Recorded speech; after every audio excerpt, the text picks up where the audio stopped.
मुख्यमंत्री पुष्कर सिंह धामी की अध्यक्षता में मंत्रिमंडल की एक बैठक आयोजित हुई, जिसमें कि राज्य में ऊर्जा और ईंधन बचत के लिए महत्वपूर्ण फैसले लिए गए। आपको बता दें कि इस बैठक में मुख्यमंत्री ने कहा कि कोविड महामारी के बाद रूस यूक्रेन संघर्ष और वर्तमान में जारी पश्चिम एशिया के संकट के कारण वैश्विक आपूर्ति श्रृंखला, विशेष तौर पर ईंधन, खाद्य पदार्थ और उर्वरकों पर दबाव बढ़ा है। इस वैश्विक संकट के कारण भारत भी बढ़ती ईंधन की लागत, आयात निर्भरता और आर्थिक दबाव का सामना कर रहा है। उन्होंने कहा कि प्रधानमंत्री नरेंद्र मोदी ने वर्तमान हालात में नागरिकों से छोटे छोटे व्यवहारिक बदलाव के माध्यम से राष्ट्रीय प्रयासों में सहयोग की अपील की है, जिसका जन सामान्य पर सकारात्मक प्रभाव पड़ने की उम्मीद है। इसी क्रम में उत्तराखंड में भी कई अल्पकालिक और दीर्घकालिक सुधार तत्काल प्रभाव से लागू किए जा रहे हैं। सरकारी विभागों में वीडियो कॉन्फ्रेंसिंग आधारित बैठकों को बढ़ावा दिया जाएगा। निजी क्षेत्र में भी वर्क फ्रॉम होम को प्रोत्साहित किया जाएगा। इसके साथ ही लोगों को सार्वजनिक परिवहन के अधिकतम उपयोग के लिए प्रोत्साहित किया जाएगा। मुख्यमंत्री एवं मंत्रीगणों के वाहन फ्लीट में वाहनों की संख्या आधी की जाएगी। सप्ताह में एक दिन नो व्हीकल डे घोषित किया जाएगा। वर्क फ्रॉम होम के तहत घर से ही कार्य करेंगे। जन सामान्य को भी सप्ताह में एक दिन नो व्हीकल डे के लिए प्रेरित किया जाएगा। सरकारी एवं निजी भवनों में एसी के प्रयोग को सीमित करने के प्रयास किए जाएंगे। परिवहन विभाग को सार्वजनिक बसों की सेवा और क्षमता बढ़ाने के निर्देश दिए गए। सरकारी कर्मचारियों को सार्वजनिक परिवहन के उपयोग हेतु प्रेरित किया गया। जिन अधिकारियों के पास एक से अधिक विभाग है, उनके द्वारा एक दिन में अधिकतम एक वाहन का इस्तेमाल किया जाएगा। इलेक्ट्रॉनिक वाहनों के लिए जल्द ही प्रभावी ईवी पॉलिसी लाई जाएगी। नए सरकारी वाहनों के क्रय में 50% अनिवार्य तौर पर ईवी होंगे। इलेक्ट्रॉनिक वाहनों के लिए चार्जिंग स्टेशन नेटवर्क को प्राथमिकता के आधार पर विस्तार किया जाएगा। सरकारी विदेश यात्राओं को सीमित किया जाएगा।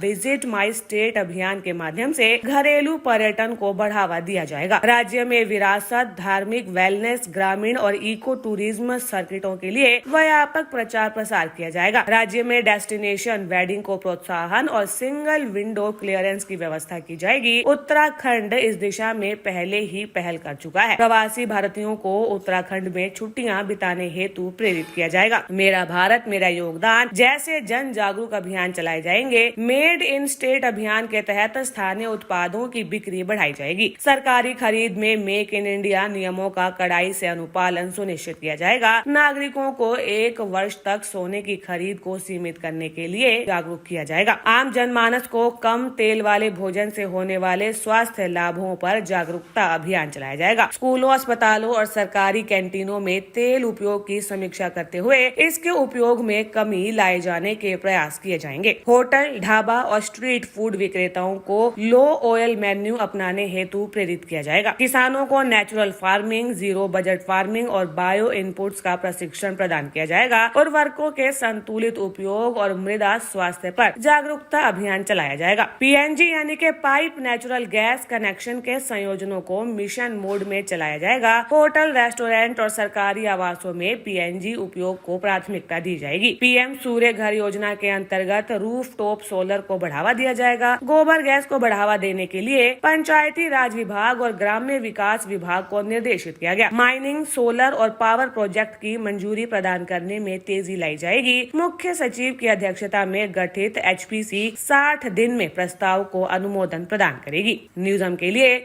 उत्तराखंड से एसपी अरोड़ा की रिपोर्ट।